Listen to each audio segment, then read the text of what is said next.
attractive should your partner be on a scale of 1 to 10? What's the tallest and shortest man you would date? Would you ever date a bald guy? What's your name and age? I'm Darl po, 20 years old. I'm CJ, 20 years old. Okay, both 20 years old and both are in college, right? Yes. Okay. Now, here's the question. How attractive should your partner be on a scale of 1 to 10? Oh, it should be 10 out of 10. Okay, how about you? It's a 10 out of 10. We are getting a lot of 10. Why is that? I'm just curious.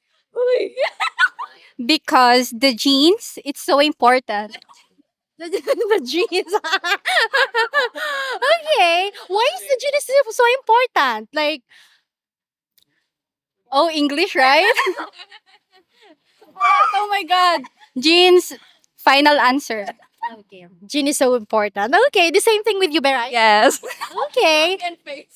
Copy paste. Okay. Hi guys. So we have Jessica again for the fourth time. We saw her here in the plaza. So of course we're gonna what do you call this? Take this opportunity again. How do you feel, Jessica? I feel great. Okay, let's do it. It's okay. Okay, for the first question is okay, how attractive should your partner be on a scale of 1 to 10? I think 8. 8. Um, just 8, no more than 10. I'm not demanding. What's your name and age? I'm Lynn and 43 years old. Okay. Now, ma'am, here's a question. How attractive should your partner be on a scale of 1 to 10? I think it's average, 5, scale of 5. What are your names? I'm Krishna. Kat. Okay. Now, how attractive should your partner be on a scale of 1 to 10? 6, 5. What's your name and age? Iska, I'm 21 po. How attractive should your partner be on a scale of 1 to 10? 10. 10. Okay. What's the tallest and shortest man you would date? Hello. Let's start with the shortest. Shortest man you would date. I think it would be the shortest would be 5'7", and the tallest would be 6 flat. Hey. And you? Shortest for me would be 5'5", and tallest would be 5'9" or 5'10". You both are actually like, you look tall. How tall are you guys? I'm 5'5". I'm 5'3". 5'3". I think 5'6" ahead. What is that? The tallest or the shortest? Tallest. 5, 5'6". 5'6". How tall are you? 5'3", 5'2". Okay, how about the shortest? The shortest. Shortest, 5'4". I don't know. I don't know. How about the shortest man you would date? I have no one knows. He could be short or tall, it doesn't matter. Yeah. Size doesn't matter. Wow, okay. Shortest is 5'6", and the tallest is 6. Short po, 5'5", then 6-footer. Ooh, tall. 6 foot. And how tall are you guys? 5'2". 5'4". Shortest siguro po, 5'5". And the, tallest, 5'7". That's like very close to each other. 5'5" versus 5'7". How tall are you?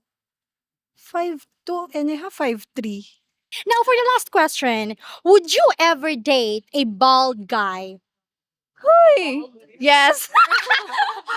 Okay. Okay. She said if he's cute. How about you, Beth? A bald guy? Yes. Yes. Okay. Are you both single or do you have like partners, boyfriend? Like, Oh, I'm not single po. I'm single. oh, would you date foreigner? Would you? Yes. Would you ever date a bald guy? It depends if he's ano, a criminology student or just a criminology student. Bob. Kalbo. Okay, but criminology is someone who's studying to become a police officer. So if the guy is not a police officer and he is bald, so you wouldn't date him. I don't think so. So only bald, but he should be police officer. yes, yes, yes. Okay, Jessica, this is my question for you. Okay, because this is your fourth time here. Are you still single? Yes, single lifetime single charot. Why? Why? I don't think so. Just because I'm just focused on my study. I just being myself alone, being happy alone. That's it. When do you see yourself being ready already? Like, to enter a relationship? I think after graduation, When is that? if someone pursuing me, I think I could. I should. How many more years? I don't think so. No, no. What year are you now? What year are you now? What year? Third year college. So 1 more year you will graduate. Yes, yes po. Okay, still single. I think we first met you like last year, right? Yes, yes. And up to now, you're still single. Wow, she's very dedicated on her studies.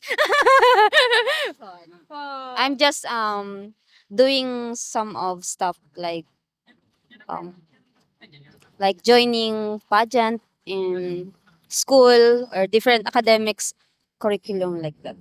Yes, let's congratulate Jessica because she just actually won a pageant from school. She won first, what is it? First runner up. First runner, very beautiful. Would you ever date a bald guy? Yes, why not? Would you ever date a bald guy? Yes. Focus. Ay, wait. Yes, you would, right? And you? No. Would you ever date a bald guy? No, I don't think so. Na makikipagkita ko. Okay. Oh, are you single or in a relationship? Single po. How long have you been single? Almost 1 year.